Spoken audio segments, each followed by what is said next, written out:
पण हा पुस्तक असा आहे, समर्थ शिवाजी महाराज तुकाराम महाराजांकडे गेले आणि त्यांनी सांगितलं की मला अनुग्रह पाहिजे.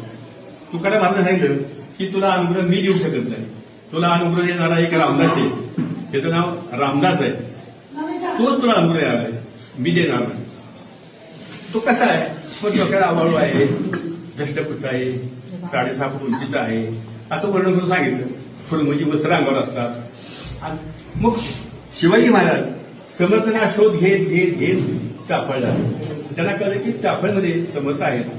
मग समर्थ त्यावेळेस शिंगणवाडी होते, चाफळच्या जवळ शिंगणवाडी ती तिची होती. वैशाख वद्य नवमी, सीता नवमी आणि साल होतं 1648. मग 1648ला दोघांची भेट झाली त्या शिंगणवाडीला. तेव्हा समर्थांनी त्यांना अनुग्रह दिला. आता सुद्धा तुम्ही शिंगणवाडीला